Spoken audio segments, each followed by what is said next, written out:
For me, nature is like a bad boyfriend. You know, have you ever been in a relationship where you see a series of events before you and you're like, I don't think this is going to work out? So it started with the concept of camping. And my mom, when I was 12 years old, said, I think you should go to Girl Scout camp, which my mom had 6 children. So sending one of us off to, go away for an entire week in the summertime was good for her. But we were really not prepared for that because back then we didn't have sunscreen or bug spray. And the only sleeping bag we had was an Army issue Arctic sleeping bag. So I found myself in a tent on the ground in 100-degree weather in a sleeping bag made for 20 degrees below zero. But the other campers were really happy because I actually became the standing water source for all of the mosquitoes. It was so hot. So then when they brought me home, they put me in the church parking lot, and then they didn't wait for your parents to show up. They just left you there. And so I waited for like an hour, and nobody came to pick me up. So I gathered all my stuff and walked the 4 blocks home.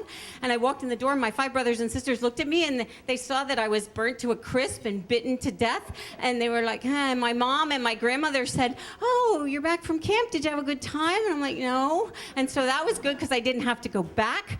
But then many years later in college, my boyfriend from West Philadelphia said, this would be really fun if we go whitewater rafting with everyone on the Delaware Water Gap, and then we can go camping on one of those islands that are just, deserted. But I had forgotten everything I learned in Girl Scout camp, so I didn't take any bug spray or any sunscreen, and apparently I forgot about toilet paper. So my boyfriend, who was from the city, said, I'm just a city guy, but I heard this thing one time, leaves of 3, let it be toilet paper. But that wasn't right, and it didn't turn out very good, and if you don't know what that means, poison ivy, but then you could join my club if you try it, because I started a club called Club Against Nature, and our motto is, yes, we can. But then I married this amazing guy, and he said, let's live in the woods. And I thought, oh gosh, I hope he means in a house. But he did. So that was good because I thought, oh, I don't have to go outside then if I don't want to. But then the outside started to come in because one day we opened our garage door and a bird flew in and we couldn't get it out. And this, tells you that open concept living isn't really good when you have a scared shitless bird flying all over your house. And then a couple years later, on Thanksgiving, I took an Ambien because I was really tired. I had just fed 400 Italian people a Thanksgiving dinner. And my husband woke me up at 2 o'clock in the morning, and he said, hey, you have to come downstairs and help me because there's a squirrel attached to the brick wall of our fireplace. And I'm like, okay. So I go downstairs, and I think he thinks he's Bullwinkle because he's putting walnuts on the windowsill, hoping that the squirrel will fly out the window like Rocky will go flying. And I'm thinking, okay, I guess I'm Natasha in this scheme, and maybe my diabolical plan is that I get the phone book out and I open it up and I'm looking in the yellow pages for Squirrel Guide because I can't think of exterminator in my Ambien-addled state. And so I keep turning the pages like this. And I'm thinking this is going to take a really long time to get to S because I'm pretty sure it's still at the end of the alphabet.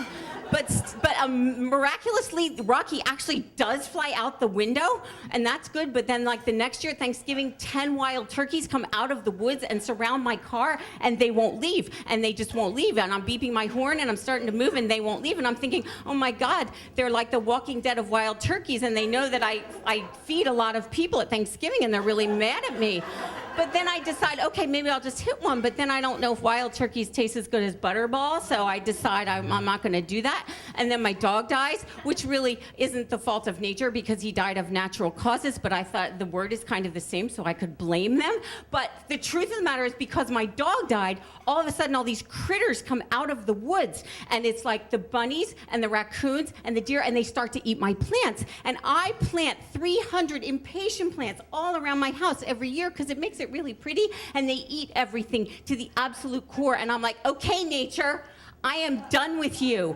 I don't care if birds do it and bees do it. We're not going to fall in love. I am breaking up with you, nature, because it's you, not me. True story.